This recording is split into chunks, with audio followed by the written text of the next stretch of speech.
Eleanor McAllister pressed her forehead against the cold glass of Henderson's general store and watched her children's breath form small clouds in the frozen air. 3 days without a proper meal. Christmas Eve.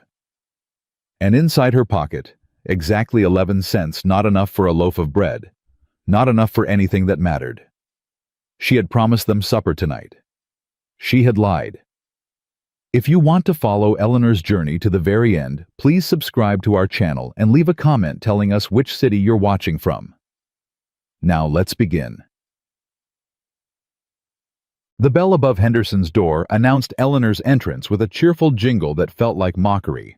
She stepped inside her worn boots, leaving wet prints on the wooden floor, and immediately felt the warmth of the potbelly stove in the corner. Behind her, 3 small figures huddled together: Sam, with his jaw set hard like his father used to do, Will bouncing on his toes to stay warm, and Grace clutching the hem of Eleanor's threadbare coat with fingers red from cold. "Stay here by the stove," Eleanor said quietly. "Warm yourselves."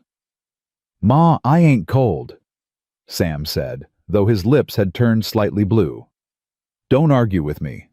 Not tonight." She walked toward the counter where Horace Henderson stood arranging tins of tobacco with the careful attention of a man who had nothing better to do on Christmas Eve.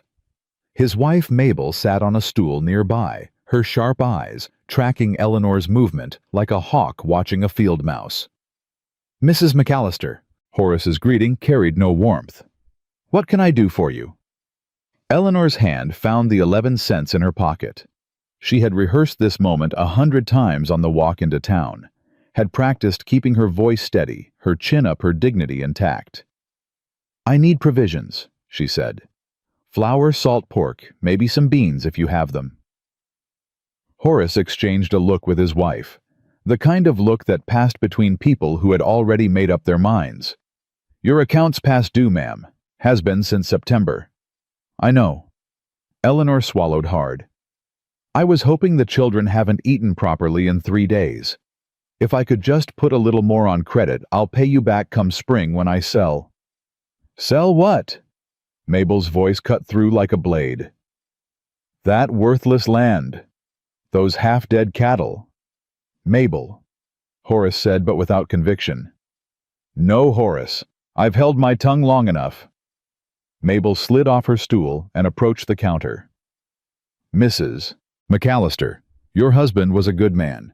God rest his soul. But he left you with nothing but debt and 3 mouths to feed. You've been putting food on credit for 4 months now. 4 months. And what have we seen in return? Nothing." Eleanor felt heat rise to her cheeks. "I've paid what I could. Pennies. A few cents here and there while your bill grows longer." Mabel shook her head. "We're not a charity, Mrs. McAllister. We have our own family to think of." By the stove, Grace had begun to whimper. Will put his arm around his little sister, pulling her close. Sam stood rigid, his hands balled into fists at his sides, watching his mother with eyes that had grown too old for 12. "Please." The word cost Eleanor everything. "It's Christmas Eve. Just enough for tonight, for the children." "I'm sorry," Horace said, and he sounded like he meant it. "But we can't keep extending credit to folks who can't pay. You understand." "What I understand," Eleanor said slowly, "is that my children are hungry. What I understand is that I buried my husband 18 months ago, and I've been working myself to the bone trying to keep us together. What I understand is that I'm asking for flour and beans, not charity, and I'm asking you to trust that I'm good for it." Mabel let out a sharp laugh. "Trust Mrs. McAllister, the whole town knows your situation. The bank's going to take your land come February. Harlan Briggs himself told my husband, you'll be lucky if you're not living in a wagon by spring." The words landed like physical blows. Eleanor gripped the edge of the counter to steady herself. "That's enough, Mabel," came a voice from behind them. Eleanor turned. A man stood near the fabric section, holding a coil of rope and a handful of nails. She recognized him vaguely, Jasper Cole, owner of the biggest spread in the territory. She'd seen him in town a few times over the years, always at a distance. Tall, dark-haired, with the kind of quiet presence that made people notice him without trying. "This ain't your concern, Mr. Cole," Mabel said stiffly. "Reckon it is when you're talking to a lady that way. I'm stating facts." "You're being cruel." He said it matter-of-factly, without heat, which somehow made it worse. "On Christmas Eve. To a woman with children." Mabel's face went red. "How dare you?" "Mabel." Horace put a hand on his wife's arm. "Mr. Cole is one of our best customers." "I don't care if he's the governor of Wyoming." But Mabel fell silent, her lips pressed into a thin line. Jasper Cole walked to the counter and set down the rope and nails. He didn't look at Eleanor, didn't acknowledge her humiliation, just reached into his coat pocket and pulled out several bills. "Whatever she needs," he said to Horace, "put it on my account." "No." Eleanor's voice came out sharper than she intended. "I didn't ask for your help." Now he looked at her. His eyes were dark brown, almost black in the lamplight, and they held no pity, just a steady, assessing gaze that made her feel seen in a way that was both uncomfortable and oddly grounding. "Didn't say you asked, ma'am." "I don't take charity." "Then don't call it that." He turned back to Horace. "She'll work it off. I need help at my place anyway. Cook quit last week and old Pete's biscuits could break a window." Horace looked uncertain. "Mr. Cole, I don't think—" "That's the arrangement. You'll get your money, she'll keep her pride, everybody's square." He pushed the bills across the counter. "Now, if you don't mind, I'd like to finish my business here so I can get home before the snow gets worse." For a long moment, no one moved. Then Horace reached for the bills, his fingers closing around them, with the quick certainty of a man who knew better than to argue with money. "What do you need, Mrs. McAllister?" His tone had shifted completely. "We've got fresh flour came in yesterday. Salt pork's good quality. And I think we still have some sugar left if you want something sweet for the little ones." Eleanor stood frozen, caught between pride and desperation. She could feel her children watching her from their spot by the stove, could feel Sam's embarrassment radiating across the room, could hear Grace's stomach growling in the sudden silence. "Ma!" Will's small voice broke through. "Does this mean we can have supper?" The simple question shattered something in Eleanor's chest. She looked at Jasper Cole, who had stepped back and was examining a display of leather gloves with exaggerated interest, giving her the privacy of his inattention. "Flour," she said finally, her voice rough. "Beans. Salt pork. And—" She hesitated. "A small bag of peppermint sticks. For the children." "I'll wrap it up," Horace said, already moving. Mabel remained silent, her arms crossed, her expression sour. But she made no further comment. It took 10 minutes for Horace to gather everything. Eleanor stood by the counter, her back straight, her eyes fixed on a point somewhere above his head. She didn't look at Jasper Cole. Couldn't bear to. When the provisions were wrapped in brown paper and tied with string, Eleanor gathered them in her arms. They weighed almost nothing, but they felt like the heaviest burden she'd ever carried. "Thank you," she said to Horace. The words tasted like ash. She walked to the door, collected her children with a look, and stepped out into the cold without a backward glance. The snow had started falling harder, now big wet flakes that stuck to everything they touched. Eleanor walked quickly, the children hurrying to keep pace. No one spoke until they were a block away from Henderson's, and then Sam broke the silence. "You shouldn't have let him do that." Eleanor didn't slow down. "Sam, people are gonna talk. They're gonna say you're taking handouts from Jasper Cole. They're gonna say—" "I know what they're gonna say." Eleanor's voice was tired. "And I don't care. Pa wouldn't have let some stranger pay for our food." The words hit their mark. Eleanor stopped walking so abruptly that Will crashed into her from behind. "Your pa isn't here." She turned to face Sam, her eyes bright with unshed tears.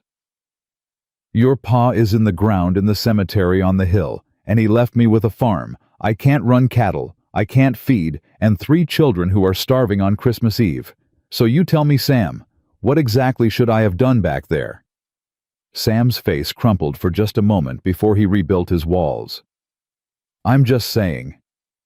"I know what you're saying, and you're right. Your pa was a proud man. So proud he wouldn't ask for help when the fence needed fixing. So proud he tried to break that horse by himself instead of getting assistance. So proud—" Her voice broke. She took a breath. "Pride doesn't fill bellies, Sam. It doesn't keep your brother and sister warm at night. And I am too tired to carry it anymore." The snow fell around them in silence. Will's hand found Eleanor's and squeezed. Grace pressed closer to her mother's side. Sam stood apart, his jaw working, his eyes wet. "I'm sorry, Ma. I didn't mean—" "I know you didn't." Eleanor reached out and pulled him into the embrace with the others. For a moment they stood there in the falling snow, 4 people holding on to each other against the cold and the dark, and everything else that threatened to pull them apart. "Let's go home." The walk back to the farm took over an hour. By the time they reached the small house with its sagging porch and its chimney that needed repair, everyone was shivering. Eleanor sent the children inside and carried the provisions to the kitchen, where she stood for a long moment just looking at them. Flour, beans, salt pork, peppermint sticks. Such simple things. Such ordinary things. And yet they represented everything she had lost: her independence, her pride, her ability to provide for her family without help. She began to cry. Quietly at first, then with great shuddering sobs that shook her whole body. She pressed her fist against her mouth to muffle the sound, not wanting the children to hear, but the tears wouldn't stop coming. 18 months of grief, of struggle, of pretending everything would be all right when she knew it wouldn't, it all came pouring out in that cold kitchen on Christmas Eve. "Ma." Grace stood in the doorway, her eyes wide and worried. Eleanor wiped her face quickly. "I'm fine, sweetheart. Just the cold made my eyes water." Grace padded across the floor in her stocking feet and wrapped her arms around Eleanor's legs. "Don't be sad, Ma. It's Christmas." "I know, baby." "Will Sam still be mad?" "Sam isn't mad. He's just—" Eleanor searched for the right words. "He's trying to take care of us, like your pa used to. It's a lot for a boy his age." "I don't want Sam to be the pay," Grace said matter-of-factly. "He's too grumpy." Despite everything, Eleanor laughed. A real laugh that bubbled up from somewhere she'd thought was empty. "Don't tell him that." "I won't." Grace looked up at her with Thomas's eyes blue and trusting and impossible to disappoint. "Ma, are we gonna be okay?" Eleanor knelt down so she was at eye level with her daughter. She took Grace's small hands in her own and held them tight. "We're going to be just fine," she said. "I promise." It was a lie, and she knew it. But some lies were necessary. Some lies were the only thing standing between a child and the harsh truth of the world. She made supper that night: bean soup with salt pork, fresh bread from the new flour, and peppermint sticks for dessert. The children ate like they'd never seen food before, and Eleanor watched them with a mixture of love and despair that felt like it might tear her in two. After dinner, she read to them from the old Bible that had belonged to Thomas's mother. The Christmas story about a baby born in a stable because there was no room anywhere else. About wise men following a star. About hope arriving in the most unexpected places. Grace fell asleep first, then Will. Sam stayed awake longer, sitting by the fire, his face troubled. "I've been thinking," he said finally. "About what you said earlier." Eleanor set down the Bible.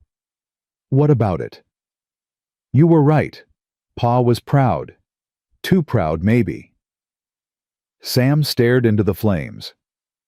"I remember when the McKennies offered to help us move the herd before that storm 2 years back.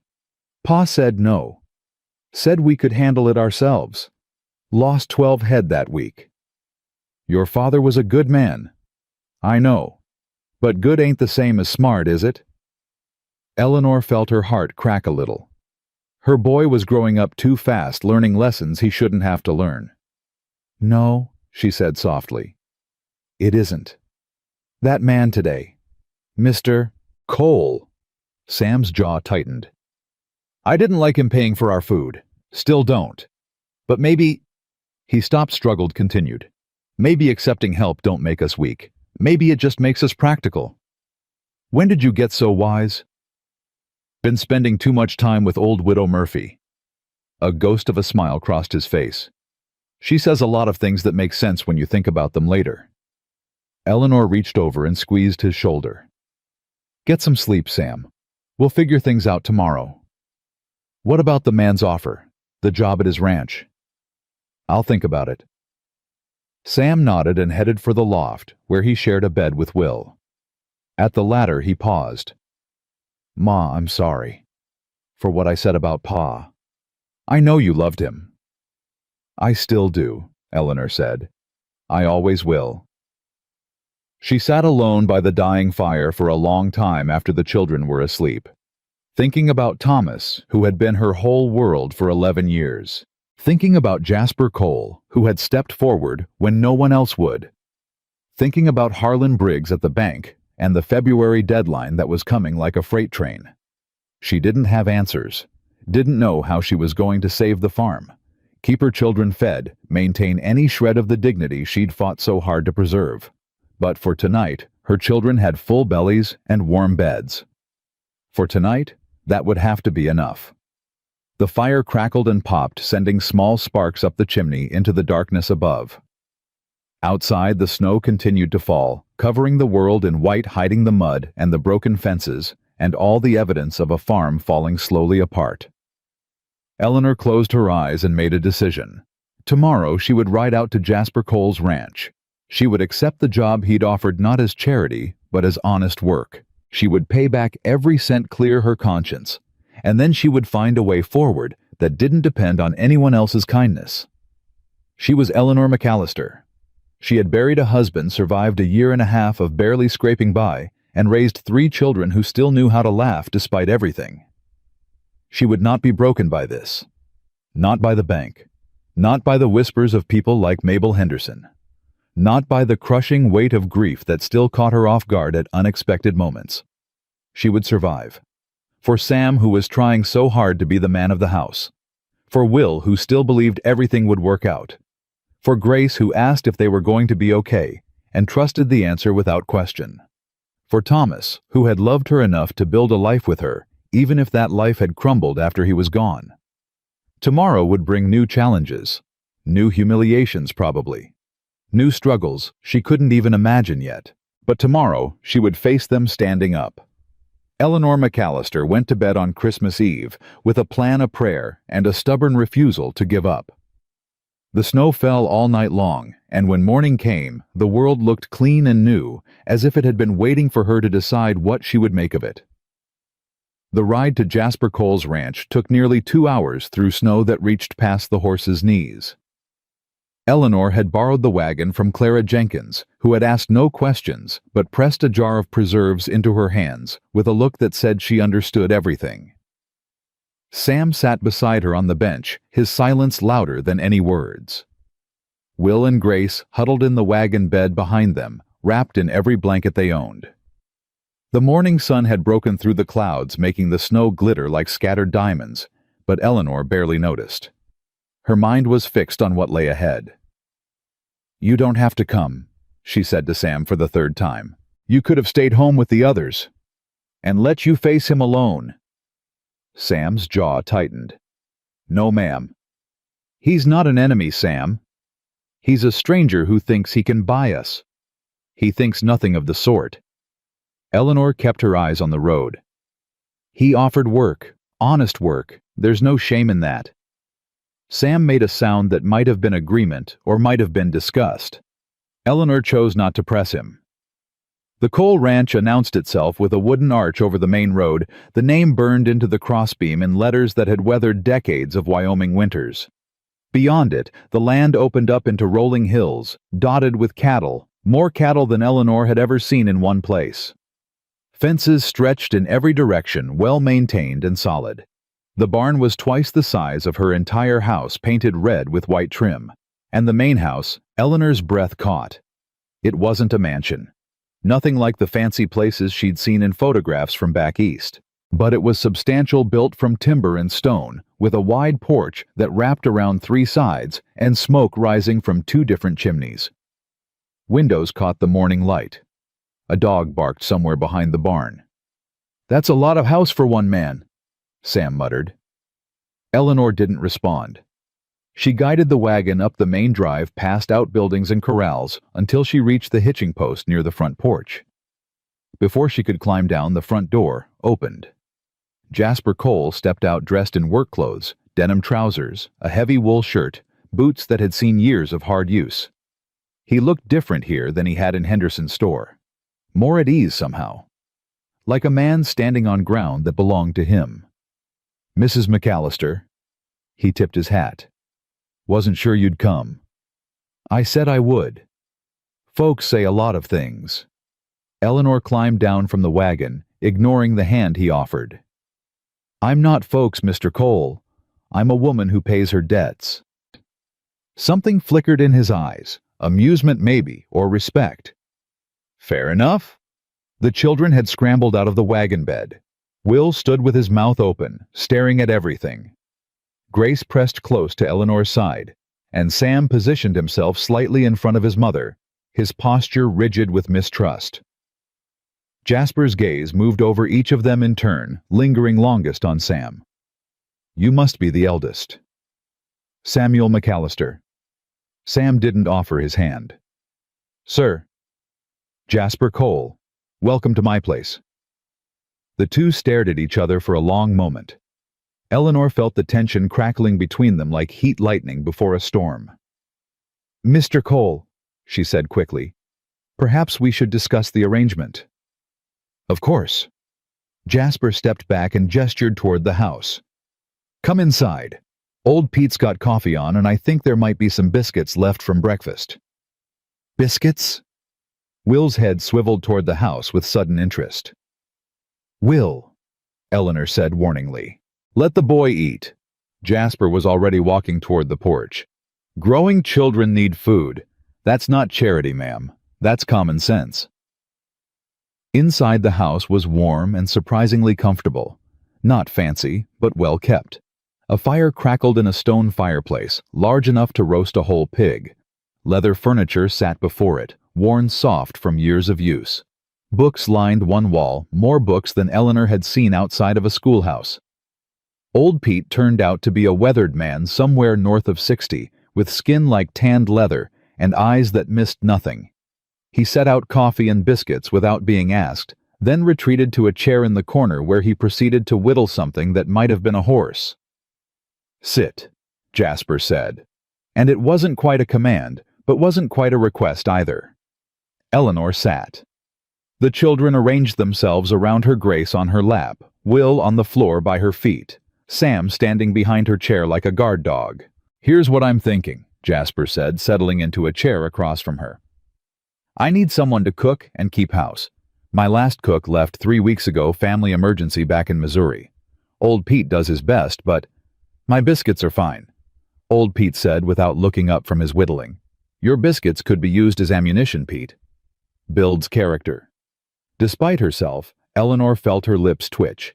Jasper caught it, and something warmed in his expression. "Point is, I need help. You need work. Seems like we can solve each other's problems." "What are the terms?"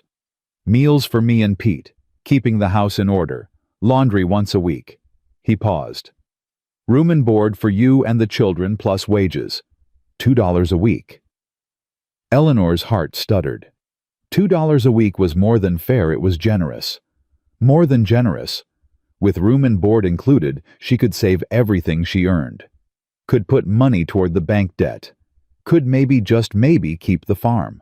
"That's too much," she heard herself say. Jasper's eyebrows rose.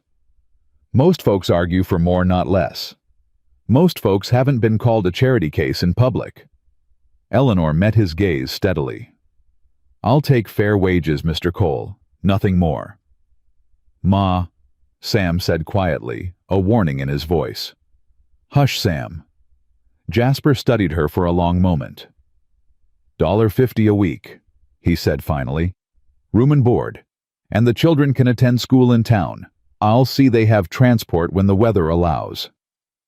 The children... Eleanor stopped. She hadn't thought about school. Hadn't been able to think about anything beyond survival. That's very practical, Jasper cut in. Kids need education. Town's got a schoolhouse. No sense in them missing out because of a few miles distance. Why? Sam's voice was sharp. Why are you doing all this? You don't know us. You don't owe us anything. Sam. Eleanor twisted to look at her son. That's enough. No, ma'am. Let the boy ask.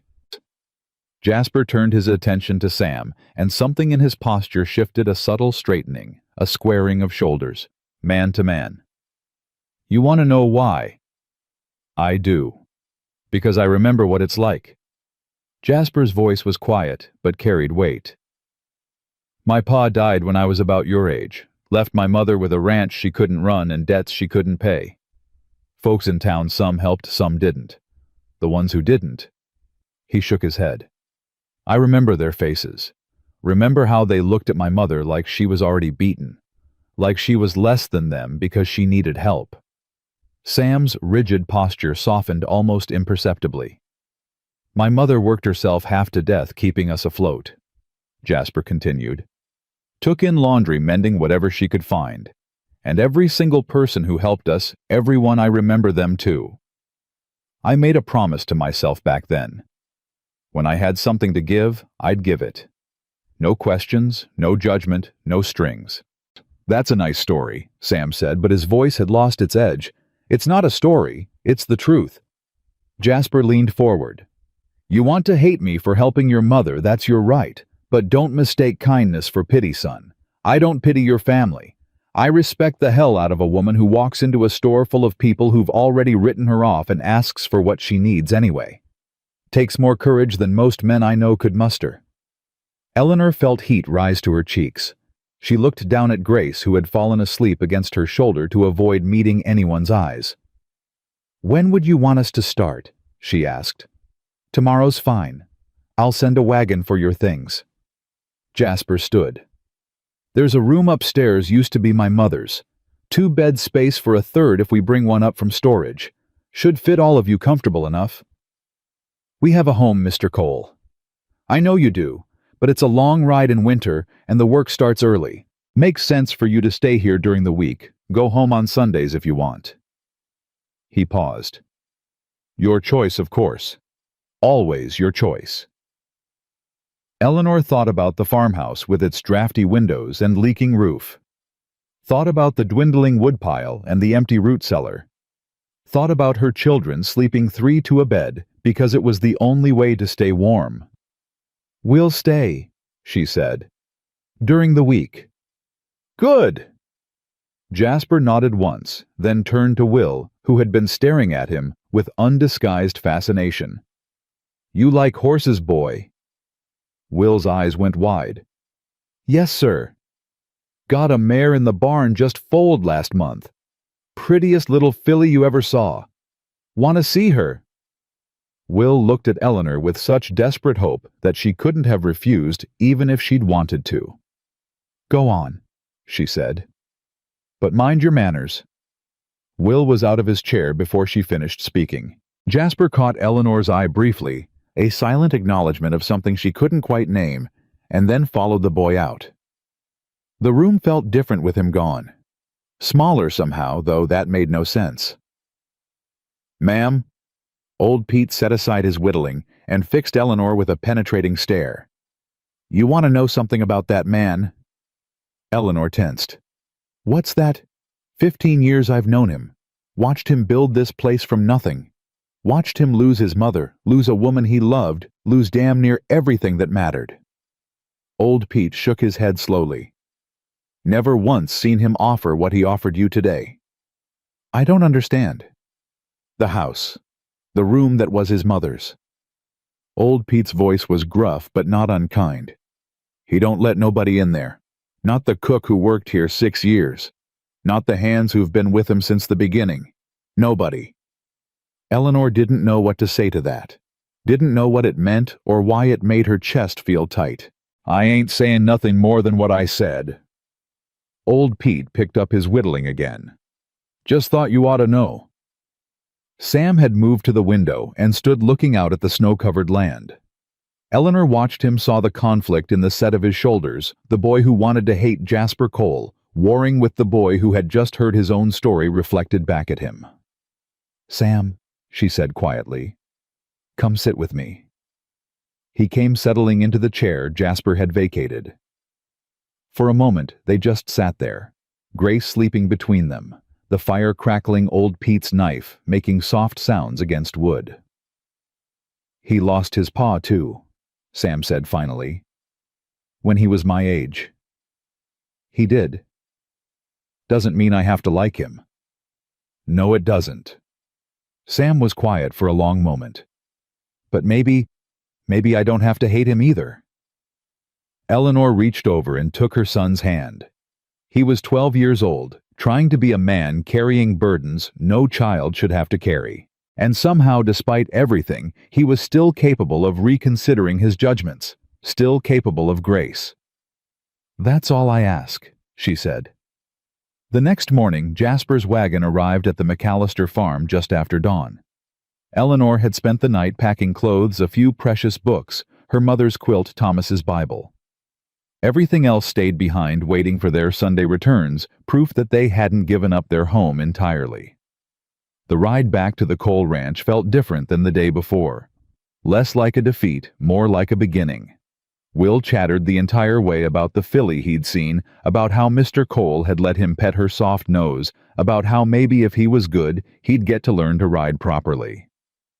Grace sang a song she'd made up, something about snow and horses and biscuits.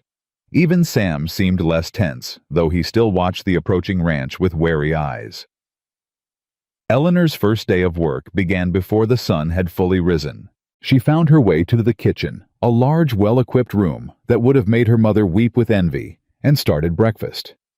Eggs, bacon biscuits that actually resembled food, strong coffee. Old Pete appeared, first grunted what might have been approval at the spread, and took his plate to the corner. Jasper came in a few minutes later, already dressed for work. You didn't have to start this early, he said, surveying the table. Work starts early, you said. For me, not necessarily for you. Eleanor set a plate in front of him with perhaps more force than necessary. Mr. Cole, I'm not here to sleep late and collect wages. I'm here to work. If you have a problem with that, no problem. He held up his hands in surrender. Just not used to it is all. He ate quickly and efficiently the way men did when they had places to be. But before he left, he stopped at the door. The children, he said. School doesn't start again until after New Year's. If they get restless, they're welcome to explore. The barn, the horses, whatever catches their interest. Just tell them to stay away from the bullpen in the south pasture. I will. Thank you. He nodded and was gone. The days fell into a rhythm faster than Eleanor expected. She cooked cleaned, mended clothes that had been neglected since the last cook left. The work was hard but familiar, and there was satisfaction in doing it well. In seeing Jasper's quiet appreciation when she served a meal that wasn't burnt or tasteless. In watching old Pete actually finish a plate of biscuits without complaint. Will became Jasper's shadow within 3 days. The rancher tolerated it with surprising patience, answering the boy's endless questions about cattle and horses and fencing and everything else that crossed his 8-year-old mind. He taught Will how to hold a lasso, how to approach a horse so it wouldn't spook, how to read the sky for weather signs. Your boy's got a good eye, Jasper told Eleanor one evening after supper. Quick learner. He's always been curious. Curiosity's a gift. Most folks lose it as they get older. World beats it out of them. He paused. Somebody ought to make sure that doesn't happen to him. Grace, meanwhile, had appointed herself old Pete's assistant. She sat beside him for hours, while he whittled, chattering about everything and nothing while he worked in silence. He never told her to go away, never seemed annoyed by her presence. Once Eleanor found him teaching her how to hold the knife properly, his gnarled hands guiding her small ones with surprising gentleness. "She's a good one," Pete said when he noticed Eleanor watching. "Reminds me of my daughter." "I didn't know you had a daughter." "Did." His face closed off. "Long time ago." Eleanor didn't ask more. Sam was the holdout. He did his chores without complaint. Jasper had assigned him small tasks around the barn, things that made him useful without being beyond his abilities, but he maintained a careful distance. Spoke when spoken to, answered questions with as few words as possible, retreated to the room they shared whenever his work was done. Jasper didn't push. Didn't try to win the boy over with gifts or attention or false friendliness. He simply treated Sam with the same respect he'd treat any man, and waited. The breakthrough came on the 5th day. Eleanor was in the kitchen preparing supper when she heard raised voices from the barn.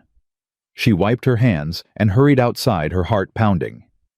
Inside the barn, she found Sam squared off against two ranch hands, young men barely out of their teens, with the swagger of boys who thought themselves men.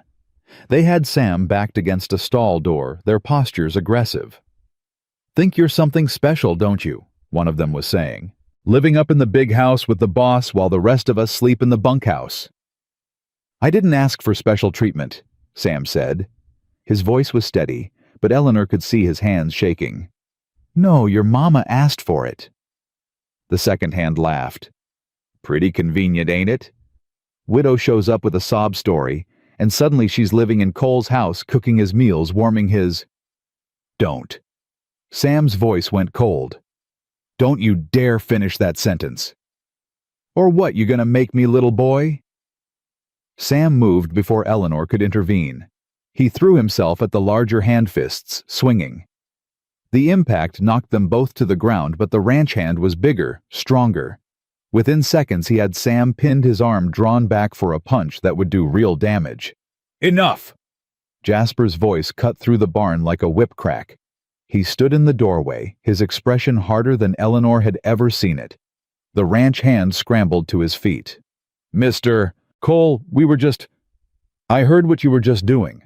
Jasper walked forward, each step deliberate. "I heard every word." "The kid attacked us?" "After you insulted his mother." Jasper stopped directly in front of the hand who'd been about to throw the punch. "A woman who's done nothing but work hard and keep her head up in circumstances that would break most people. A woman who deserves respect, not whatever filth you were about to spew." "Boss, I didn't mean—" "Get your things, both of you. You're done here." The silence that followed was absolute. The two hands stared at Jasper in disbelief. "You're firing us," the second one said. Over her, "I'm firing you over conduct unbecoming of men who work for me." Jasper's voice was ice. "I pay fair wages, provide decent quarters, and ask only two things in return: hard work and basic human decency. You failed on the second count. So yes, you're done. Collect your pay from the foreman and be off my land by morning." The hands left without another word, though the looks they shot at Eleanor and Sam promised trouble. When they were gone, Jasper turned to Sam. The boy stood with his fists still clenched, blood trickling from a split lip, his eyes bright with unshed tears. "You all right?" Jasper asked. Sam nodded jerkily. "That was brave what you did. Stupid, but brave." Jasper reached out and clasped Sam's shoulder. "A man stands up for his family. That's not something anybody teaches you. Either you have it in you or you don't. You've got it." Sam's composure cracked. Just for a second, just long enough for Eleanor to see the boy beneath the armor. "Thank you," Sam said, his voice rough. "For thank you." "Nothing to thank me for. Those men were a problem waiting to happen." Jasper squeezed Sam's shoulder once, then released him. "Go get cleaned up. Your mother's probably got supper ready, and if we're late, she'll have both our hides." Sam walked toward the barn door, passing Eleanor without meeting her eyes. She reached out and caught his arm. I'm proud of you, she said quietly. I know, Ma. He glanced back at Jasper, then at her. Maybe he's not so bad. Maybe not. Sam headed for the house. Eleanor stayed her eyes on Jasper, who had turned to examine one of the horses with what seemed like unnecessary attention. You didn't have to fire them, she said. Yes, I did. They'll talk. Tell people in town that you let them talk. Jasper finally looked at her. I don't give a damn what folks in town think of me, Mrs. McAllister. Never have. Eleanor. He blinked. What?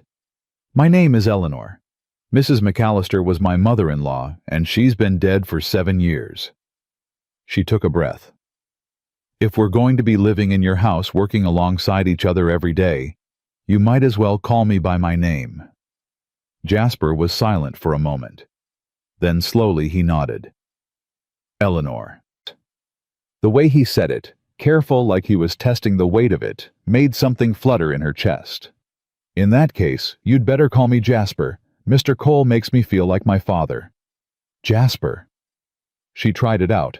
It felt strange on her tongue. Strange, but not unwelcome. Supper's probably getting cold, he said. It probably is. Neither of them moved. Eleanor. He said her name again, and this time there was something underneath it. Something that made her breath catch. I want you to know those men, what they said, it's not why I offered you this job. It's not why I asked you to stay in the house. I'm not looking for, I know. She cut him off before he could finish, before either of them had to acknowledge what he was denying. I know that. Good. He cleared his throat. We should probably, yes, we should. They walked back to the house together, not touching, not speaking, but something had shifted between them.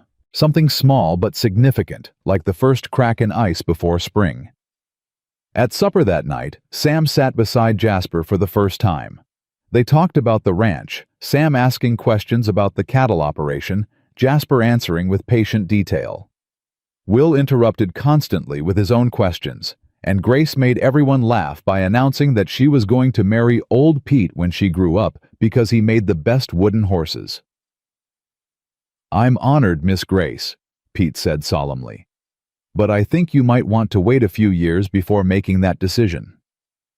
Why? Because I'm old and ornery, and I snore like a freight train. That's okay. Mama says Papa used to snore too. The table went quiet. Eleanor felt the air tighten around her, felt the ghost of Thomas pass through the room like a cold wind. He did, she said softly. Like a freight train, just like Pete said. Grace beamed satisfied. Will and Sam exchanged glances. And Jasper. Jasper looked at Eleanor with an expression she couldn't quite read. Understanding, maybe. Or recognition. The look of someone who knew what it cost to speak of the dead casually, to let them exist in everyday conversation without falling apart. After the children were in bed, Eleanor sat by the fire in the main room mending one of Will's shirts. She expected to be alone. Jasper usually disappeared into his study after supper, but tonight he settled into the chair across from her with a book and a glass of whiskey. They sat in silence for a long time. Companionable silence, the kind that didn't require filling. Can I ask you something? Eleanor said finally. You can ask. Might not answer.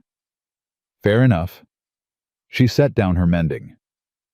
Old Pete said the room we're staying in, the one that was your mother's, he said you don't let anyone in there. Jasper's hand stilled on his glass. Pete talks too much. He barely talks at all. Then he's talked too much for Pete. Jasper took a long drink. My mother died in that room 5 years ago. I've kept it closed ever since. I'm sorry. If it's too painful to have us there, that's not why I kept it closed. He stared into the fire. I kept it closed because I was waiting. Waiting for what? I don't know. Something. Someone. He shook his head. That sounds crazy. It doesn't. His eyes met hers across the firelight. It felt right is all. offering that room to you. First time in 5 years it's felt right to open that door. Eleanor didn't know what to say, didn't know what any of this meant or where it was going. All she knew was that her heart was beating too fast and her hands weren't steady, and she should probably go to bed before she said or did something she'd regret. I should... She stood gathering her mending. Eleanor. She stopped. I'm glad you came here. He said it simply without expectation. Whatever happens. I'm glad. So am I, she said, and realized with something like surprise that she meant it. She climbed the stairs to her children, to the room that had belonged to his mother, to the bed where she lay awake for hours, listening to the wind howl outside and wondering what the morning would bring. The weeks that followed settled into something Eleanor hadn't expected comfort. She woke each morning before dawn, made breakfast for a household that had begun to feel less like an obligation and more like a home, and found herself looking forward to the small moments that punctuated her days. Will's laughter echoing from the barn, Grace's endless chatter with old Pete, Sam's slow, reluctant warming toward the man who had taken them in, and Jasper. She tried not to think about Jasper, tried not to notice the way his eyes found hers across the supper table, tried not to feel the brush of his fingers when he handed her a cup of coffee in the early morning darkness, before the children woke, tried not to wonder what he meant when he said he was glad she'd come, but trying and succeeding were different things. It was the 3rd week of January when the letter arrived. Eleanor was kneading bread dough when she heard the wagon pull up outside. Through the kitchen window she watched Jasper speak with the writer, accept an envelope, and stand for a long moment reading its contents. Even from this distance, she could see his shoulders tighten. He came inside without knocking. They'd moved past that particular formality days ago and set the letter on the kitchen table. It's addressed to you, he said. Care of my ranch. From Harlan Briggs. Eleanor's hands stilled in the dough. The bank. Reckon so. She wiped her hands on her apron and picked up the envelope. The paper was expensive, the handwriting precise. She read it once, then again, trying to make the words mean something different than what they said. Eleanor. Jasper's voice was gentle. What is it? The deadline's been moved up. She heard her own voice as if from a great distance. February 1st instead of February 15th. He says market conditions have changed. Says he's had an offer on the property from an interested buyer. That's 2 weeks from now. 11 days, actually. She set the letter down with deliberate care. He's giving me 11 days to come up with $243, or I lose everything. The number hung in the air between them. $243. More money than Eleanor had ever seen in one place. More than she could earn in a year of cooking and cleaning. More than the farm itself was worth, probably given its current condition. There has to be something, Jasper said. Something we can do. Eleanor looked at him sharply.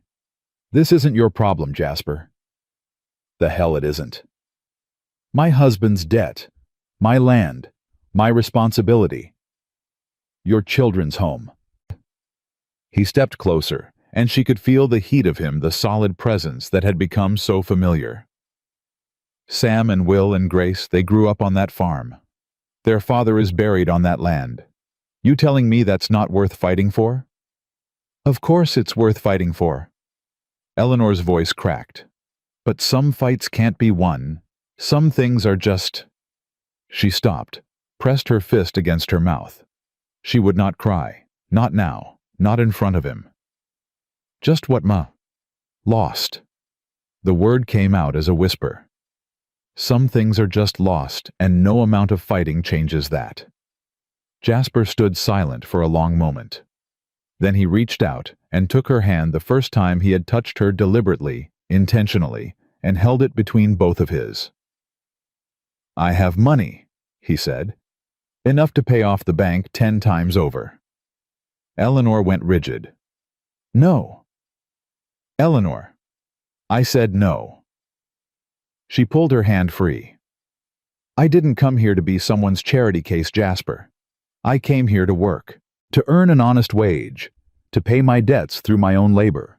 If I let you hand me $200 like it's nothing, it is nothing, not to me. But it's everything to me. Her eyes burned. Don't you understand? It's the only thing I have left. My self-respect.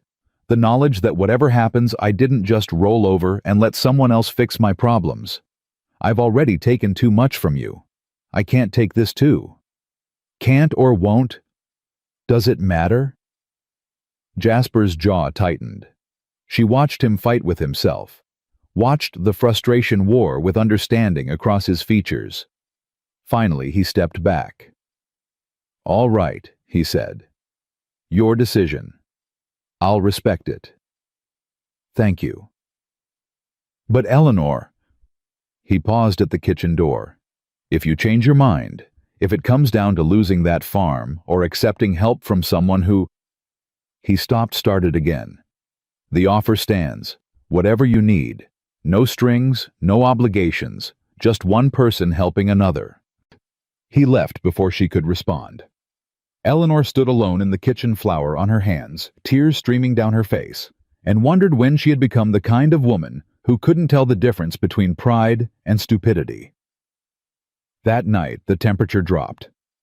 Eleanor felt it in her bones as she put the children to bed, that particular ache that meant serious cold was coming.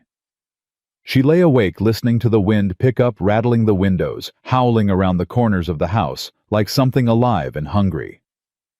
By morning, the world had turned white. Snow had fallen through the night and showed no signs of stopping.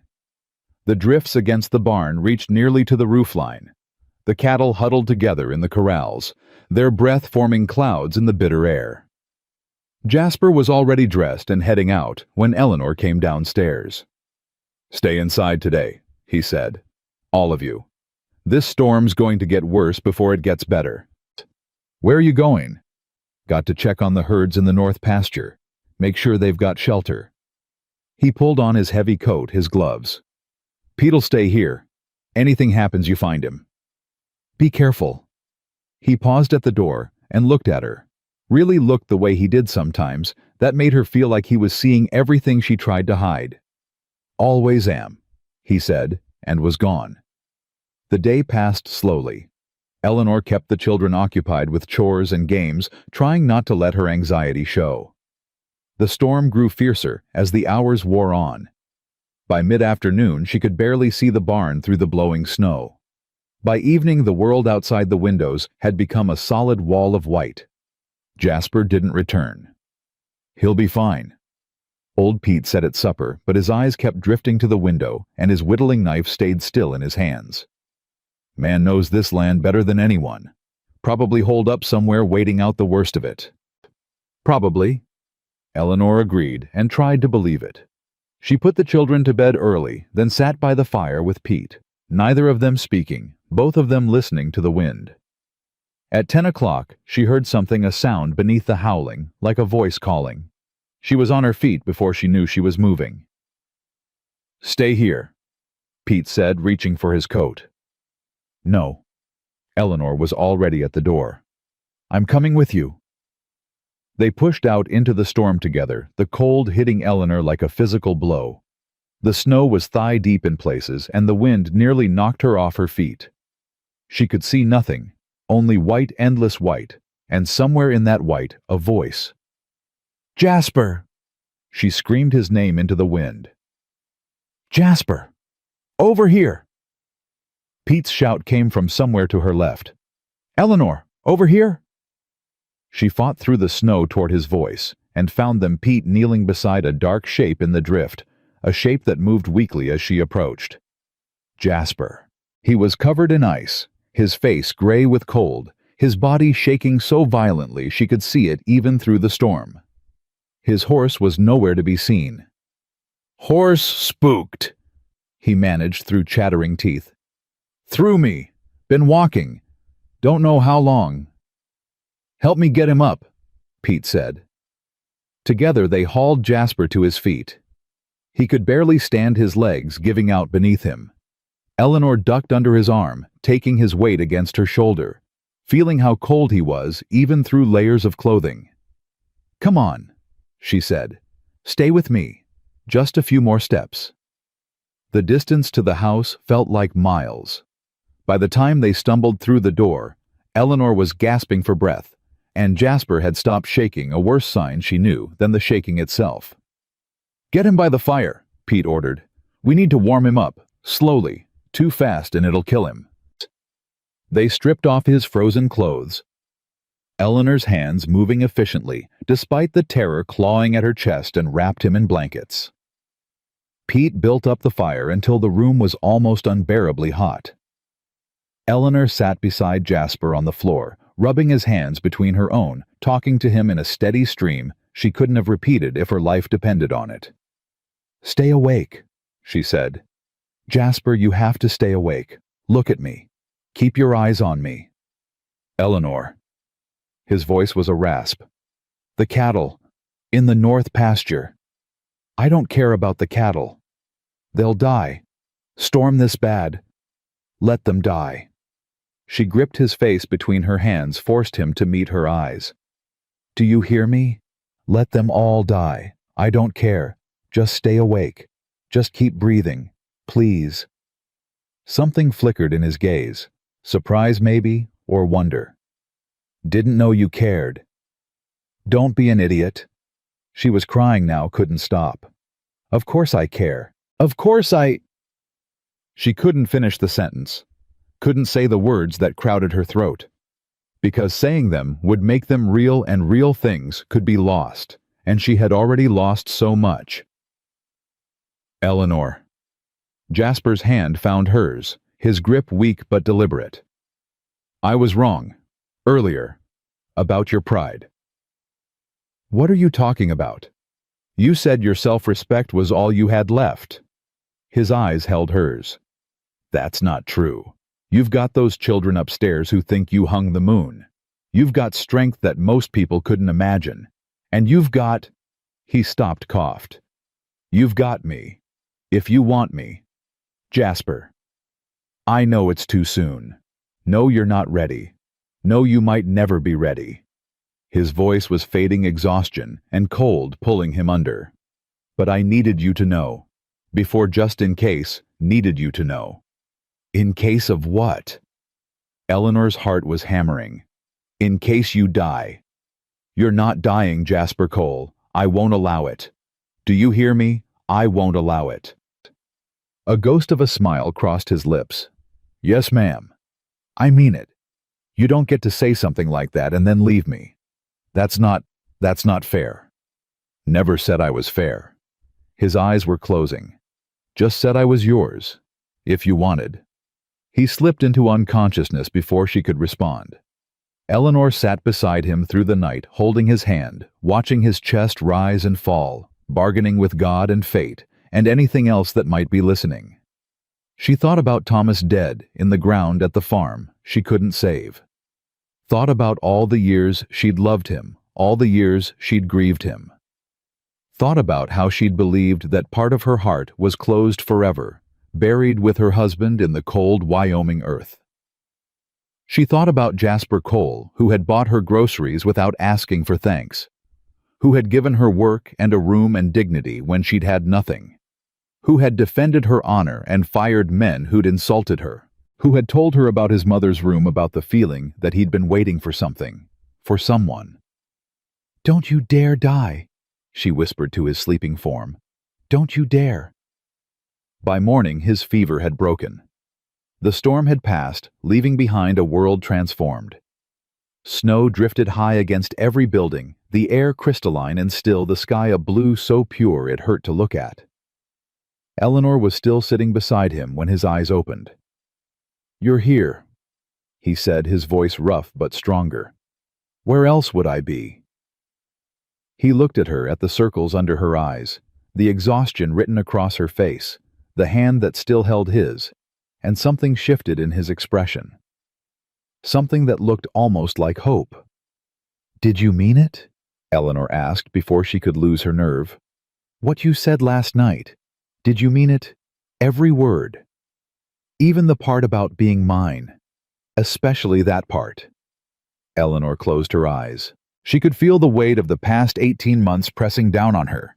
The grief, the struggle, the constant fear. She could feel Thomas's ghost hovering at her shoulder, waiting to see what she would do. "I'm not ready," she said slowly.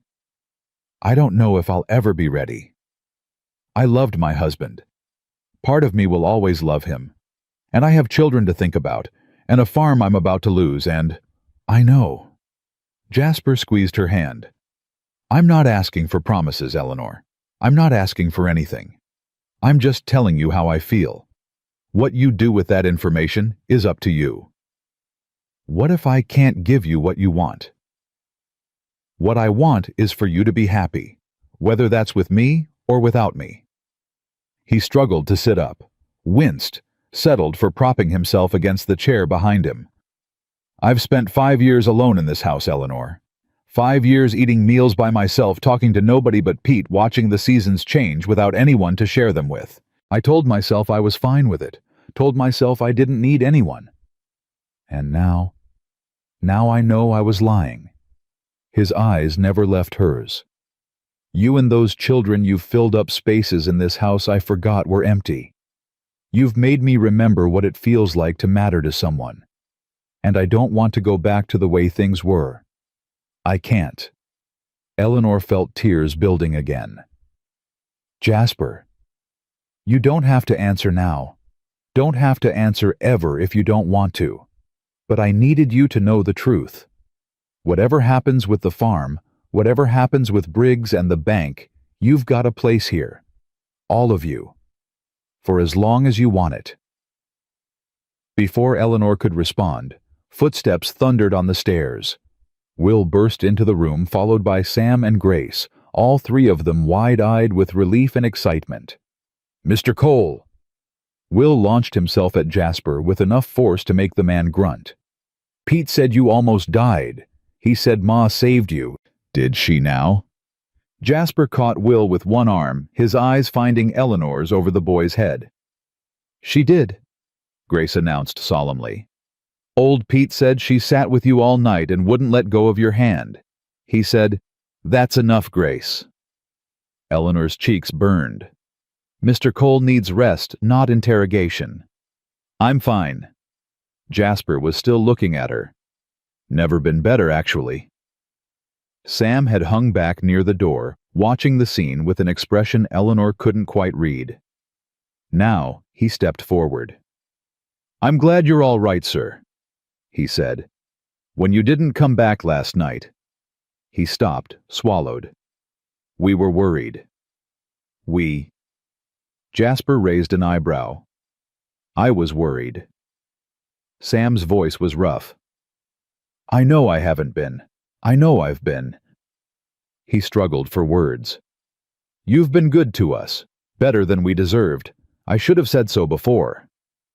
"Sam," Jasper held out his free hand. "Come here."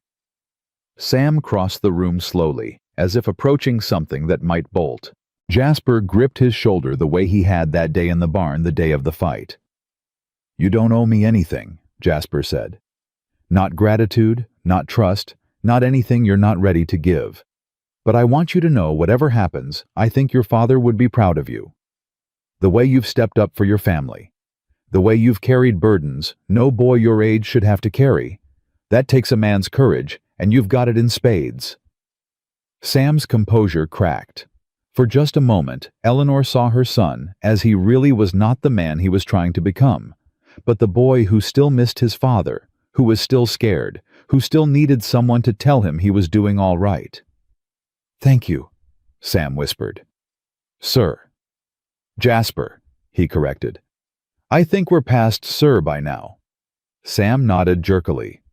"Jasper." The moment broke when Grace announced that she was hungry, and old Pete wasn't allowed to make breakfast because his eggs tasted like leather. Eleanor shooed the children toward the kitchen, promising pancakes, leaving Jasper to rest. But at the door she paused. "We're not done talking," she said. "About what you said."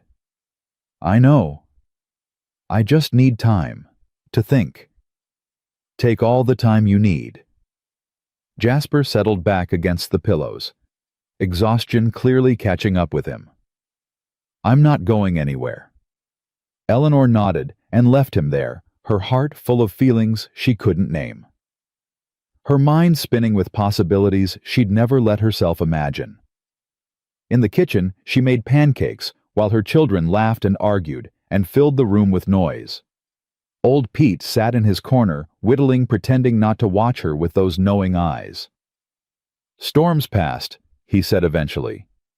"Weather'll clear up by tomorrow. You'll be able to get to town." "I know. Bank deadline's coming up." "I know that too." Pete was quiet for a moment. "He'd give you everything you know, if you asked. Man's been waiting his whole life for someone to need him the way you do." "I know." Eleanor flipped a pancake with more force than necessary. "That's what scares me." "Love usually does," Pete said, "but that don't make it wrong." He went back to his whittling, leaving Eleanor alone with her thoughts and her fears and the growing certainty that her life was about to change in ways she couldn't control for better or worse. 3 days after the storm, Jasper was back on his feet, moving carefully but stubbornly refusing to stay in bed. Eleanor watched him push through the pain and exhaustion, and something in her chest ached with a feeling she refused to name. The deadline loomed closer with every passing hour. 8 days. 7. 6. She hadn't brought up his confession again. Neither had he. But the words hung between them in every glance, every accidental touch, every moment of silence that stretched just a beat too long. On the 5th day before the deadline, Jasper found her alone in the kitchen, scrubbing pots with a fury that had nothing to do with cleaning. "You're going to wear a hole through that," he said from the doorway. Eleanor didn't look up. "It needed scrubbing. It's been scrubbed 3 times today." She set down the pot with a clang. "What do you want, Jasper?" He crossed the room and sat at the table, moving slowly, still favoring his left side, where he'd hit the ground when the horse threw him. "I want to talk about the farm." "There's nothing to talk about." "There's everything to talk about." He waited until she turned to face him. 5 days, Eleanor. In 5 days, Harlan Briggs is going to take your land. Your children's home.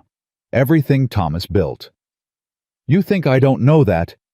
Her voice came out sharper than she intended. "You think I haven't been counting every hour, every minute? I think you've been so busy counting that you've forgotten there might be another way. Your money. We've been over this." "Not my money." Jasper's eyes held hers. "Me." Eleanor went still. "What are you saying?" "I'm saying marry me." The words dropped into the silence like stones into deep water.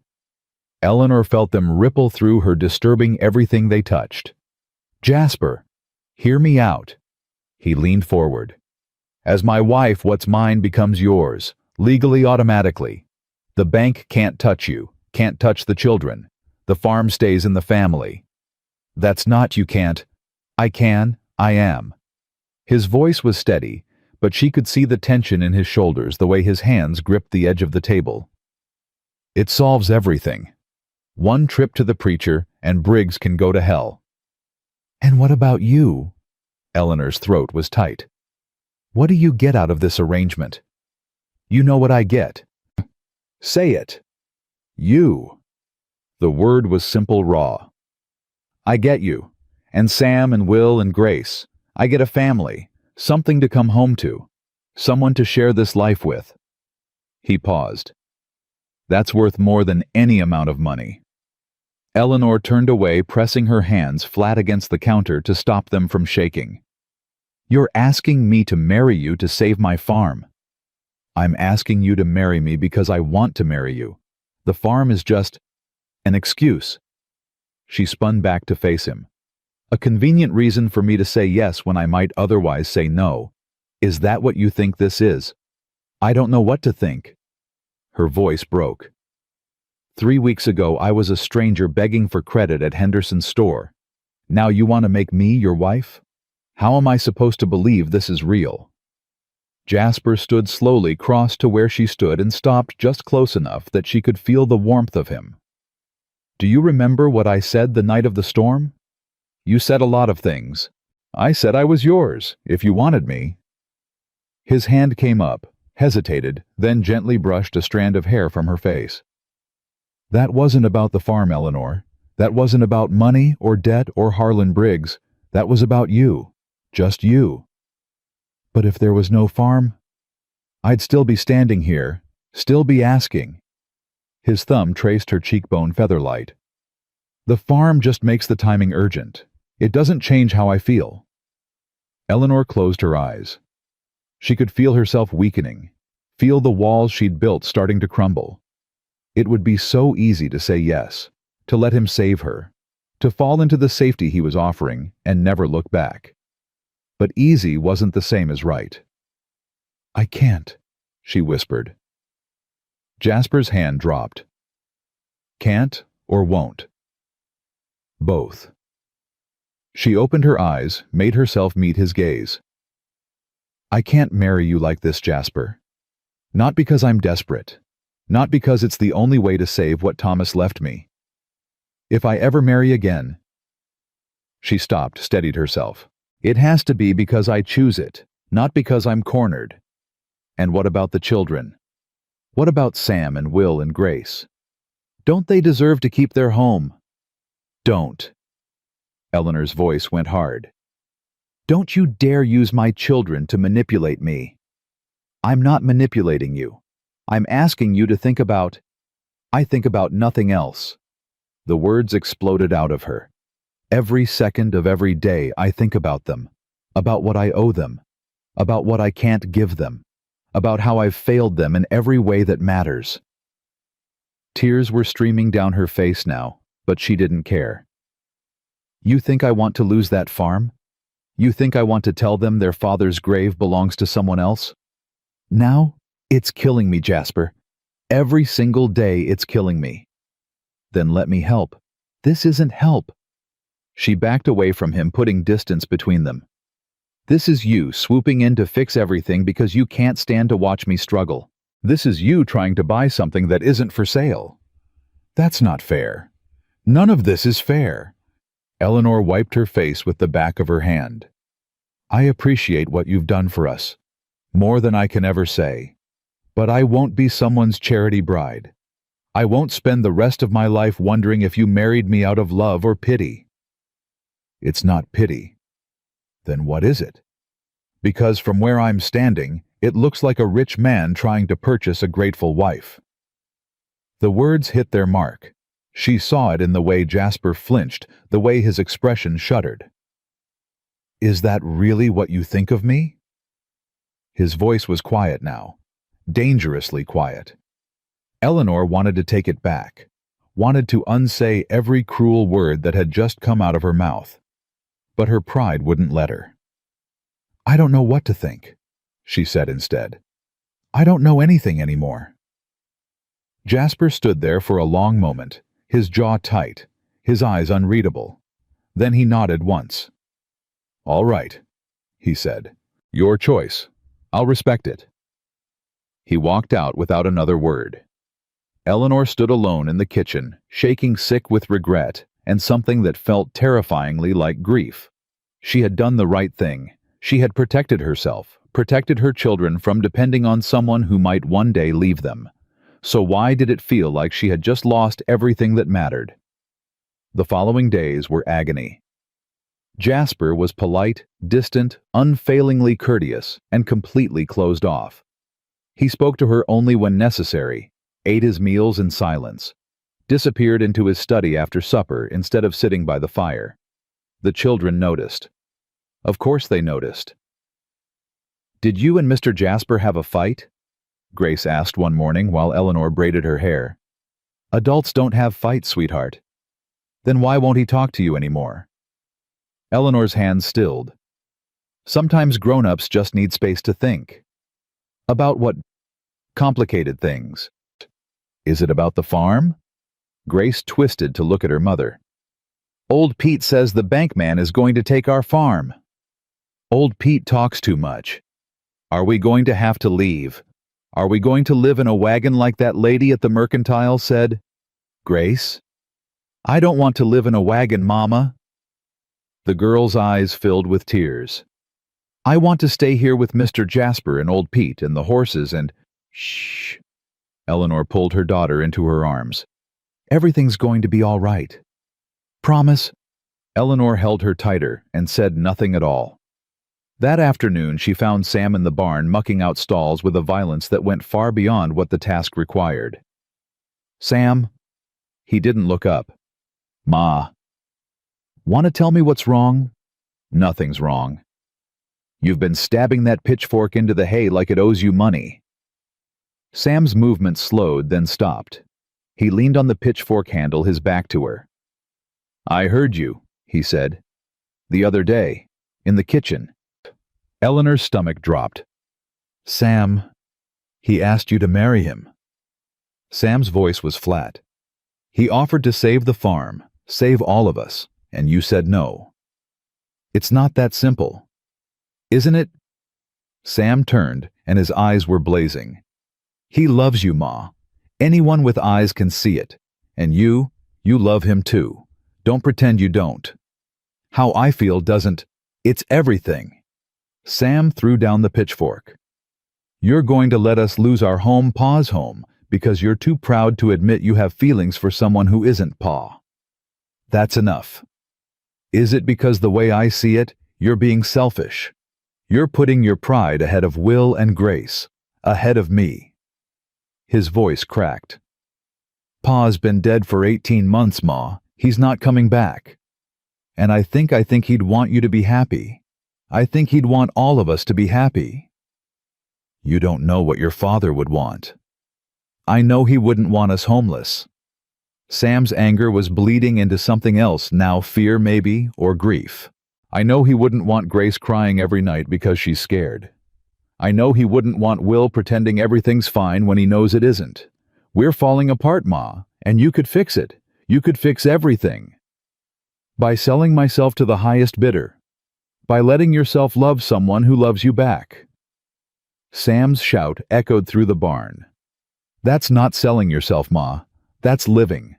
That's choosing to be happy instead of choosing to be miserable and alone. Eleanor stared at her son, this boy who had grown into something resembling a man while she wasn't looking. 12 years old and already wise in ways that made her heart ache. When did you get so grown up? She whispered. When Pa died. Sam's voice was quiet now. When I had to.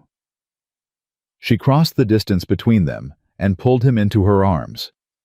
He resisted for a moment, then collapsed against her, his shoulders shaking. I'm sorry, she said into his hair. I'm so sorry, Sam. Just talk to him. Sam's voice was muffled against her shoulder. Please, before it's too late. Eleanor held her son and thought about pride, about fear, about all the ways she had convinced herself that keeping everyone at arm's length was the same as staying safe. Maybe Sam was right. Maybe she was being selfish. Maybe her refusal to accept help, to accept love, was hurting everyone more than it was protecting them. I'll talk to him, she said finally. I'll try. Sam pulled back, wiping his eyes with the back of his hand. Tonight. She found Jasper in his study after supper, sitting at his desk with papers spread before him that he clearly wasn't reading. He looked up when she knocked, his expression guarded. Eleanor. Can we talk? He gestured to the chair across from his desk. She sat, her hands clasped in her lap to keep them from trembling. I said things, she began. The other day. Things I didn't mean. Which things? The part about you trying to buy a grateful wife. She forced herself to meet his eyes. That was cruel and unfair and not what I actually think. Jasper was silent, waiting. The truth is, I'm scared. The admission cost her everything. I loved Thomas with my whole heart. When he died, I thought that part of me died with him. I never expected to feel— She stopped, swallowed. I never expected to feel anything again. And do you— His voice was carefully neutral. Feel something. You know I do. I don't know anything. He leaned forward. You've spent weeks pushing me away, telling me you don't want my help, don't want my money, don't want anything I'm offering. How am I supposed to know what you feel when everything you do tells me to keep my distance? Because I'm afraid. The words burst out of her. I'm afraid of wanting something I might lose. I'm afraid of letting my children get attached to someone who might leave. I'm afraid of waking up one day and finding out this was all too good to be true. I'm not going anywhere, Eleanor. You don't know that. Thomas wasn't going anywhere either, and now he's dead. She was crying again, damn it. Everyone I've ever loved has left me. My parents, my husband, everyone. What makes you think you'll be any different? Jasper rose from his desk and came around to where she sat. He knelt in front of her, taking her hands in his. I can't promise I won't die, he said quietly. That's not a promise anyone can make. But I can promise that as long as I'm breathing, I'll be here. For you. For Sam and Will and Grace. For whatever kind of family we can build together. Jasper. I'm not asking you to forget Thomas. I'm not asking you to stop loving him. I'm asking you to make room for something else alongside the grief. His thumb traced circles on the back of her hand. You told me once that we don't diminish. We just grow larger. Build new rooms in ourselves where other things can live. I said that about loss. Doesn't it work for love too? Eleanor looked at this man, this stubborn, generous, patient man who had walked into her life when she had nothing and offered her everything, who had defended her honor, fired men who insulted her, nearly died in a storm, and still woke up thinking about her, who was kneeling at her feet now, not demanding anything, just asking to be let in. The farm, she said, her voice rough. If I say yes, I need you to understand I'm not saying yes because of the farm. I know. I'm saying yes because, she took a shaky breath, because somewhere in the last few weeks, you became the person I look for when I walk into a room. Because your laugh makes me remember that life can still be good. Because my children love you and I... She couldn't finish. Couldn't say the words that felt too big, too dangerous, too real. I know, Jasper said again. He raised her hand to his lips and kissed her knuckles. I know. What happens now? Now we go see the preacher. A smile was breaking across his face, the first real smile she'd seen in days. Tomorrow morning, if that's all right with you. Tomorrow, but that's 2 days before the deadline. Plenty of time to file the papers and tell Harlan Briggs where he can put his foreclosure notice. Despite everything, despite the fear and the grief and the terrifying enormity of what she was agreeing to, Eleanor laughed. A real laugh, startled and bright. You've already thought this through. I've thought of nothing else since Christmas Eve. His eyes were warm, so warm. Since I saw you through that window at the Brass Kettle. Since I watched you swallow your pride and walk into Josiah's restaurant and eat like it was your first meal in days. It was, she admitted. I know. That's why I paid for it. He stood, pulling her up with him. That's why I offered you this job. Why I gave you my mother's room. Why I nearly froze to death in a blizzard thinking about getting back to you. He cupped her face in his hands. I was lost before you came, Eleanor. I just didn't know it until I found you. Jasper. She reached up, touched his face, felt the roughness of his jaw beneath her fingers. I don't know how to do this. How to be a wife again. How to let someone take care of me. We'll figure it out together. He pressed his forehead to hers. One day at a time. And if I make mistakes, then we'll fix them, together. And if I'm difficult and stubborn and impossible to live with, then I'll be just as difficult and stubborn right back. He was smiling against her skin.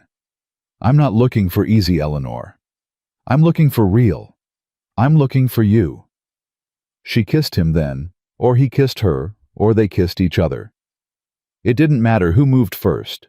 What mattered was the feeling of his arms around her, solid and warm and safe. What mattered was the way her heart expanded in her chest until she thought it might burst. What mattered was the knowledge that for the first time in 18 months, she wasn't alone.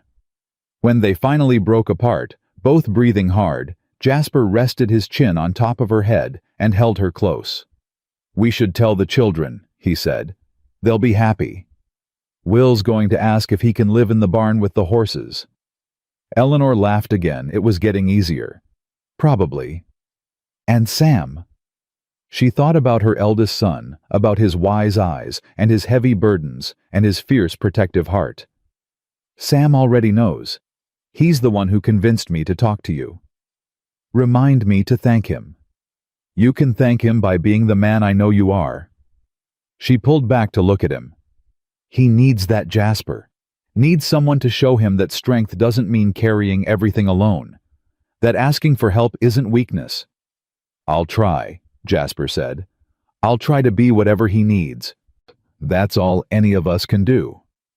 They stood there in the study, holding each other as the fire crackled and the wind whispered outside, and somewhere in the house 3 children were sleeping, unaware that their world was about to change forever. Tomorrow would bring challenges. The wedding, the bank, the whispers that would surely follow when people learned that Eleanor McAllister had married Jasper Cole barely 2 months after arriving in town as a stranger. There would be judgment and gossip, and people like Mabel Henderson clicking their tongues in disapproval. But tonight, none of that mattered. Tonight, Eleanor let herself believe that happiness was possible, that love could grow in unexpected places, that the heart, like the person who carried it, could survive unimaginable loss and still find room for something new. She had come to this town with nothing but 11 cents and 3 hungry children. She had been alone, afraid, and utterly without hope, and somehow, impossibly, she had found her way home. The children took the news better than Eleanor had dared to hope. Will whooped so loud that old Pete came running from the barn, thinking someone was hurt. Grace immediately demanded to know if she could call Jasper Papa, and whether this meant she'd get a new dress for the wedding. And Sam. Sam shook Jasper's hand with the solemnity of a man twice his age and said simply, "Take care of her." "I will," Jasper promised. "I give you my word. And us. You're part of the package." Jasper's voice was rough with emotion. "All of you. For as long as you'll have me." Sam nodded once, then turned away, but not before Eleanor caught the shine of tears in his eyes. The morning of the wedding dawned cold and clear. Eleanor stood before the small mirror in the room that had been Jasper's mother's, smoothing the front of her best dress, a simple blue cotton that Clara Jenkins had helped her alter the night before, adding a bit of lace to the collar and cuffs. "You look beautiful, Mama." Grace stood in the doorway, her own dress freshly pressed her hair in careful braids. "Thank you, sweetheart." "Are you scared?" Eleanor considered the question. "A little." "Why, Mr. Jasper is nice. He makes you smile." "He does." "Then why are you scared?" Eleanor knelt down so she was at eye level with her daughter. "Because when we love people, there's always a chance of getting hurt. And sometimes that chance feels very big and very frightening." Grace thought about this. Old Pete says being scared is just being brave before you do the thing. Old Pete is very wise. He's also very old. Grace wrinkled her nose. "But I still like him." Eleanor laughed and pulled her daughter close. "So do I, sweetheart. So do I." The ceremony was simple. Reverend Whitmore performed it in the small church at the edge of town with only old Pete, Clara Jenkins, and the children in attendance. Eleanor had expected to feel nervous, had expected to hesitate when the moment came to speak her vows. But when she stood facing Jasper, his hands warm around hers, his eyes holding nothing but love and hope and quiet determination, the words came easily. "I do," she said, and meant it with every fiber of her being. "I do," Jasper echoed. And she saw the same conviction in his face, the same willingness to build something new from the ashes of what they'd both lost. When he kissed her gentle reverent, a promise made flesh, Eleanor felt something shift inside her. Not the closing of a door, but the opening of one. Thomas would always be part of her, would always hold a place in her heart that no one else could fill. But there was room now for something more, room for Jasper and the future they would build together. "Well," Clara said afterward, dabbing at her eyes with a handkerchief, "I'd say that's the best thing to happen in this town since the railroad came through." "Don't let Mabel Henderson hear you say that," Eleanor replied. "Mabel Henderson can go soak her head." Clara squeezed Eleanor's hands. "I'm happy for you, both of you. You deserve this." The celebration was brief. There was work to be done after all, and a deadline still looming, but it was warm and real in a way Eleanor hadn't expected. Will ate 3 pieces of cake and had to be stopped from going for a 4th. Grace fell asleep in old Pete's lap, worn out from excitement. Sam sat beside Jasper, the two of them deep in conversation about something that made them both laugh. Eleanor watched it all and felt her heart expand until she thought it might overflow. "Mrs. Cole." Jasper appeared at her elbow, his voice low and teasing. "I believe you owe me a dance." "There's no music." "Then we'll make our own." He pulled her into his arms, and they swayed together in the middle of the church, no music but their own heartbeats, no audience but the people who loved them. It was silly and spontaneous and utterly perfect. "Thank you," Eleanor whispered against his shoulder. "For what?" "For not giving up on me, even when I gave you every reason to." Jasper's arms tightened around her. "Some things are worth waiting for." The next morning they rode into town together. Jasper had filed the marriage certificate with the county clerk the previous afternoon, and now they had one final piece of business to attend to. Harlan Briggs's office occupied the 2nd floor of the Cedar Hollow Bank, a space designed to intimidate with its heavy furniture and looming portraits of stern-faced men. Eleanor had been here once before, 2 months after Thomas died, when she'd first learned the extent of her husband's debts. She remembered the way Briggs had looked at her then, not unkindly, but with the detached sympathy of a man who had seen too many widows in similar circumstances. Today, his expression was considerably less sympathetic. "Mrs. McAllister." He glanced up from his desk as they entered. "You're early. The deadline isn't until tomorrow." "It's Mrs. Cole now," Eleanor said, "as of yesterday." Briggs's eyebrows rose. His gaze shifted to Jasper, who stood just behind Eleanor's shoulder, his presence solid and reassuring. "I see." Briggs set down his pen. "My congratulations." "Thank you," Eleanor said. "Now about my farm." "Your farm." Briggs steepled his fingers. "Mrs. Cole, the situation hasn't changed simply because you've acquired a new husband. The debt remains. $243 plus interest. Unless you have that amount in hand, I do." Eleanor set a leather pouch on his desk. It landed with a satisfying thunk. Briggs stared at it. "I beg your pardon, $243. Eleanor kept her voice steady. "Plus $14 interest. Counted it myself this morning." "But—" Briggs seemed genuinely flustered. "Where did you—" "Does it matter?" Jasper spoke for the first time. "The debt is paid. The farm belongs to my wife. I trust there won't be any further discussion." Briggs opened the pouch and counted the money, his fingers moving quickly through the bills and coins. When he finished, his expression had shifted from surprise to something that might have been respect. "It appears to be in order," he said. "I'll have the paperwork drawn up. The deed will be transferred to Eleanor Cole." Jasper's voice was firm. "The farm belongs to her. It should stay in her name." Eleanor turned to look at him. "Jasper." "It was Thomas's land, your children's inheritance." He met her eyes. "I'm not taking that from you." She didn't know what to say, didn't know how to express what it meant that he would do this, give her everything, and claim nothing for himself. "Well," Briggs cleared his throat, "that's unusually generous, Mr. Cole." "Nothing unusual about it." Jasper's attention remained on Eleanor. "A man takes care of his family. That's all. They left the bank with the promise that the deed would be ready within the week. On the street outside, Eleanor stopped and gripped Jasper's arm. "You didn't have to do that." "Yes, I did. The money is nothing compared to what I've gained." He covered her hand with his own. "Eleanor, I didn't marry you for your farm. I didn't marry you to acquire property or expand my holdings. I married you because I love you, because I want to spend whatever years I have left waking up next to you. If that land had disappeared into the bank's coffers tomorrow, I would have felt exactly the same way." "Then why?" "Because it matters to you. Because it mattered to Thomas.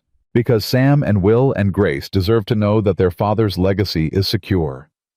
He shrugged. "And because Harlan Briggs needed to learn that not everyone in this town can be pushed around." Despite herself, Eleanor smiled. "You enjoyed that?" "Maybe a little. The look on his face when I put that money on his desk. Priceless." Jasper was grinning now. Worth every penny. She laughed a full, free laugh that drew glances from passers-by. She didn't care. Let them look. Let them wonder. Let Mabel Henderson and everyone like her whisper behind their hands. Eleanor Cole had just paid off her debts, saved her children's home, and married a man who loved her without condition or reservation. She had nothing left to prove to anyone. The ride back to the ranch felt different, lighter somehow.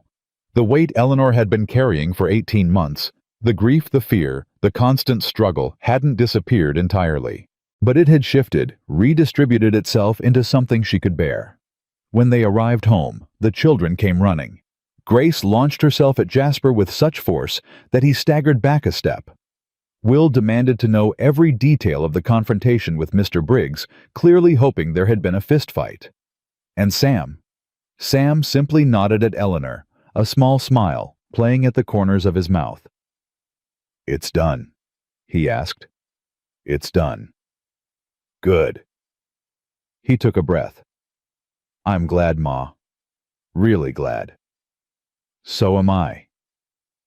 That night, after the children were in bed and old Pete had retired to the bunkhouse, Eleanor and Jasper sat together by the fire. They didn't speak much. Didn't need to. The silence between them was comfortable now, full of understanding rather than uncertainty. "I've been thinking," Jasper said eventually. "That sounds dangerous." He chuckled. "About the farm, your farm." "What about it?" "Spring's coming. The land will need working. I was thinking we could combine operations. Run the cattle on both properties, share the labor." He paused. "Sam's getting old enough to learn proper ranching. Might be good for him to have a stake in something." Eleanor considered this. "You'd do that. Let a 12-year-old have responsibility over your cattle. He's not just any 12-year-old. He's smart, hard-working, and he's got good instincts." Jasper shrugged. "Besides, if he's going to inherit both properties someday, he ought to learn how to manage them." "Both properties." "Well," Jasper's voice was carefully casual. "You and I don't have any children together. Sam's your eldest. Seems logical he'd inherit what we build." Eleanor stared at him. "Jasper, we just got married yesterday. Are you already planning for after we're gone?" "I'm planning for the future. Our future. All of it." He took her hand. "I spent 5 years alone, Eleanor. 5 years with nobody to leave anything to. No purpose beyond getting through each day. I don't want to go back to that. I want to build something that lasts. Something that matters. And I want to build it with you." "What about Will and Grace?" "They'll be provided for. All 3 of them will. I've already spoken to my lawyer about updating my will." He squeezed her hand. "Your children are my children now. That's what marriage means to me. That's what family means." Eleanor felt tears prick her eyes. She blinked them back. "You're a good man, Jasper Cole." "I'm a lucky man." He lifted her hand to his lips. "I got a second chance I never expected. I intend to make the most of it." The weeks that followed were full of changes. Eleanor moved her belongings from the McAllister farm to the Cole ranch, keeping the old house maintained but empty for now. They would decide later what to do with it, maybe fix it up for Sam when he was older, maybe rent it to a family in need. The options felt endless in a way they never had before. Sam threw himself into learning the ranching business with an intensity that surprised everyone. Jasper was patient with him, showing him how to read cattle, how to predict weather, how to manage money and resources. The sullen, wary boy who had arrived on Christmas Eve began to transform into something else, someone confident, capable, almost happy. "He's different," Eleanor said one evening, watching Sam help Jasper repair a fence in the distance. "I almost don't recognize him. He's becoming who he was meant to be." Old Pete sat beside her on the porch, whittling as always. "Just needed the right circumstances." "And Jasper." "That too." Pete's knife moved steadily over the wood. "A boy needs a man to look up to, someone who shows him what it means to be strong without being cruel. Sam had that in his father, but he lost it too young. Now he's got it again." "You think Jasper's good for him?" "I think Jasper's good for all of you." Pete glanced at her sideways. "And you're good for him. Best I've seen him in years, maybe ever." Eleanor watched her son laugh at something Jasper said, watched the easy camaraderie between them, and felt something settle in her chest. This was right. All of it. The marriage, the ranch, the blending of two broken families into something whole. It wasn't what she'd planned. Wasn't what she'd imagined when she'd stepped off that train on Christmas Eve with 11 cents in her pocket and terror in her heart. But maybe that was the nature of grace. It came in unexpected forms, through unexpected people at unexpected times. Spring arrived with a suddenness that took Eleanor's breath away. One week the land was brown and bare, and the next it was exploding with green. Wildflowers bloomed in the pastures. Calves stumbled on new legs through meadows thick with grass. The world felt new again, full of possibility. On a warm April morning, Eleanor stood at the fence watching the cattle graze. Jasper came up behind her, wrapping his arms around her waist. "You're up early," he said. "Couldn't sleep." "Something wrong?" "No, something right." She leaned back against him. "I was just thinking about Christmas Eve. About standing outside Henderson's store with nothing. About how scared I was." "You didn't look scared." "I was terrified." She turned in his arms to face him. "But I was also determined. That's the only thing that kept me moving. Pure stubbornness. It's one of my favorite things about you." "Only one. There's a long list." He kissed her forehead. "Should I recite it?" "Maybe later." She smiled. "Right now, I just want to stand here with you and be grateful." "Grateful for what?" "Everything." She gestured at the land spread out before them, at the house behind them, where their children still slept at the life they were building together. "6 months ago, I thought my life was over. Thought the best I could hope for was survival. And now? Now you've got a stubborn rancher who can't cook and snores like a freight train. Now I've got a home." She touched his face. "A real home. Not just a building, but a place where I belong. People who love me. A future I actually want to live." Jasper's arms tightened around her. "You've got all that," he agreed. "And you always will, long as I'm breathing. And after that, Sam will take over and do a better job than I ever did." He grinned. "Boy's got a real head for this. Might even make something of himself." From the house came the sound of the door banging open, followed by Will's voice shouting something about breakfast. Grace's higher-pitched response floated across the yard, and then Sam's deeper tones telling both of them to quiet down before they woke the dead. "Sounds like our piece is over," Jasper said. "Sounds like our life is beginning," Eleanor replied. They walked back to the house together, hand in hand. Will ran to meet them, chattering about a dream he'd had. Grace demanded to be carried, and Jasper swung her up onto his shoulders without missing a step. Sam waited on the porch, a coffee cup in his hand, looking for all the world like the man of the house. "Morning," he said. "Morning." Jasper climbed the steps and clapped Sam on the shoulder. "Ready to check the north pasture after breakfast?" "Yes, sir." Sam caught himself. Yes. Either one works." Jasper smiled. "Long as you show up." They went inside together, all five of them, a family stitched together from loss and hope and stubborn determination. Old Pete was already at the stove burning eggs as usual, muttering about how nobody appreciated his cooking. "Pete, those eggs are smoking," Eleanor said. "They're supposed to smoke. It's called flavor. It's called a fire hazard." "Woman doesn't know fine cuisine when she sees it." Grace giggled. Will stole a piece of bacon from the plate. Sam rolled his eyes but couldn't hide his smile. And Jasper. Jasper watched it all with an expression of quiet wonder, like a man who had stumbled into a dream and couldn't quite believe it was real. Later that evening, after supper was eaten and dishes washed and children put to bed, Eleanor stood once more at the window of the room that had been Jasper's mother's. The room that was now hers. The room where she had spent so many nights wondering what would become of her family. Jasper came up behind her, wrapping his arms around her waist. "What are you thinking about?" he asked.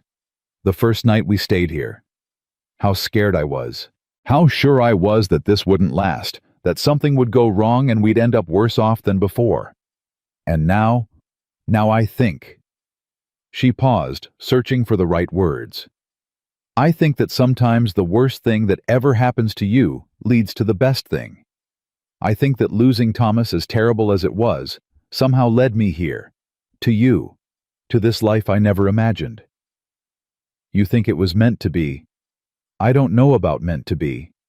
She turned in his arms. "But I know that I'm grateful. For all of it. Even the hard parts. Because they brought me to this moment. To you." Eleanor Cole. Jasper's voice was husky. "I love you." "I know." She reached up and touched his face. "I love you too." It had taken her a long time to say those words. A long time to admit even to herself that what she felt for this man was real and lasting and worth the risk of loss. But she could say them now, could mean them, could trust that they wouldn't destroy her if everything fell apart. Because she knew now that she was stronger than she'd ever believed, that she could survive anything, that the human heart, like the human spirit, could be broken and rebuilt and emerge more beautiful than before. She had arrived in this town with nothing but her children and her determination. She had found work, found shelter, found a man who saw her as she truly was, and loved her anyway. She had paid her debts, saved her farm, and built a life worth living. And it had all started with a simple act of kindness, a stranger sharing his plate with a hungry woman on Christmas Eve. Eleanor thought about that night often, about the way Jasper had looked at her through the window of the brass kettle, about the way he had offered help without expectation, about the way everything that followed had grown from that single moment of grace. She thought about Thomas too, about the years they had shared, the children they had made, the dreams they had dreamed. She would never stop loving him, never stop missing him. But she had learned that grief and joy could coexist, that honoring the past didn't mean refusing the future. She had learned that love, like hope, could be lost and found again. And standing here now in the arms of a man who had given her everything without asking for anything in return, Eleanor McAllister Cole finally understood what it meant to be home. Not a place, not a building, not a piece of land with a deed and a fence. Home was the people who loved you, the family you chose, the future you built together one day at a time from whatever broken pieces life had left behind. Home was here. Home was now. Home was real. And Eleanor Cole was never going to let it go.